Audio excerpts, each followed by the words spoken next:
வணக்கம்,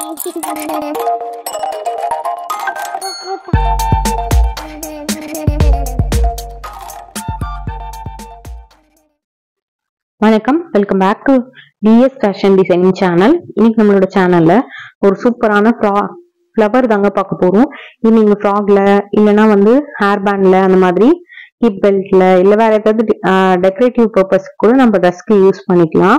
இதுக்கு நான் சாட்டன் ரிப்பன் தான் எடுத்திருக்கேன். இது ஒரு 60 சென்டிமீட்டர் வச்சு சாட்டன் ரிப்பன் எடுத்திருக்கேன். நம்ம 1 அடி ஸ்கேல் இருக்கு இல்லையா, அதுல 2 அடி 2 டைம் த்ரெட்டை அதாவது இந்த சாட்டன் ரிப்பனை சுத்தி எடுத்திருக்கேன். இதோட பினிஷிங்கை க்ளோஸ் பண்றதுக்காக ஒரு மேட்ச் ஸ்டிக் யூஸ் பண்ணி அந்த ஓரங்களை க்ளோஸ் பண்ணிக்கலாம். நீங்க டைரக்டா இந்த மேட்ச் ஸ்டிக்ஸ்லயும் காமிச்சு இது பண்ணிக்கலாம்.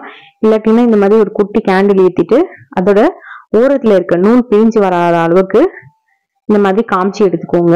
இந்த மாதிரி பண்ணீங்கன்னா ஓரத்துல இருக்க நூல் பிரிஞ்சு வராது. இல்லாட்டினா நீங்க பினிஷ் பண்ணும்போது ஓரத்துல இருக்க நூல் எல்லாம் பிரிஞ்சு வந்துடும். இந்த மாதிரி ரெடி பண்ணி எடுத்ததுக்கு அப்புறமா நம்ம ஊசி நூல், நார்மலா ட்ரெஸ் எல்லாம் தைப்போம் இல்லையா, அந்த ஊசி நூல் யூஸ் பண்ணி ஒரு சைட்ல இருந்து தைக்க ஆரம்பிக்கலாம். அந்த சாட்டன் ரிப்பனோட சென்டர் பாயிண்ட், அதாவது லென்த்ல சென்டரா இருக்கு பாத்தீங்களா, அதுல இருந்து ஸ்டிச் பண்ணிட்டே வாங்க. இந்த மாதிரி நீல வாக்குல தச்சிட்டு வரணும். ஊசி இப்ப நான் காமிச்சிருக்கேன் பாத்தீங்களா, இந்த மாதிரி விட்டு விட்டு எடுத்து ஸ்டிச் பண்ணிக்கோங்க.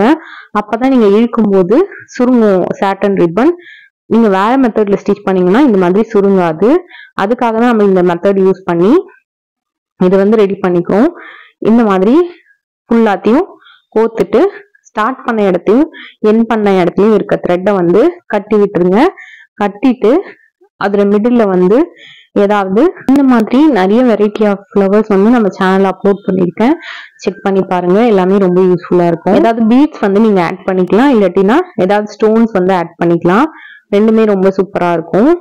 இப்ப நாட் போட்டு முடிச்சாச்சு. இப்போ ரைட் சைடு ராங் சைட்ல இருந்து நூல் விட்டு ரைட் சைடுக்கு எடுங்க. நாட் போட்டுட்டு இதை கட் பண்ணிட்டும் நீங்க ரெடி பண்ணலாம். இல்லாட்டினா டைரக்டாவே நாட் போட்டு முடிச்சதுக்கு அப்புறமா அதோட ராங் சைட்ல இருந்து ரைட் சைடுக்கு ஊசி நூலை விட்டு நான் இன்னைக்கு ஒரு பீட்ஸ் மாதிரி ஆட் பண்றேன். அதனால இந்த மாதிரி ராங் சைட்ல இருந்து ரைட் சைடுக்கு த்ரெட் எடுத்து பண்றேன். இல்லைன்னா நீங்க ஏதாவது ஸ்டோன் கூட இதுல அட்டாச் பண்ணிக்கலாம். ஸ்டோன் அட்டாச் பண்ணீங்கன்னா ஃபேப்ரிக் க்ளூ யூஸ் பண்ணி கூட நீங்க ஸ்டோன் அட்டாச் பண்ணிக்கலாம். இது நான் சாட்டன் ரிப்பன்ல பண்றேன். இதே நீங்க சாட்டன் கிளாத்ல எல்லாம் ஏதாவது ட்ரெஸ்ஸஸ் ஸ்டிச் பண்ணீங்கன்னா அதுல யூஸ் பண்ணி கூட பண்ணிக்கலாம். அவ்வளவுதாங்க, சூப்பரான ஃப்ளவர் ரெடி ஆயிடுச்சு. ட்ரை பண்ணி பாருங்க.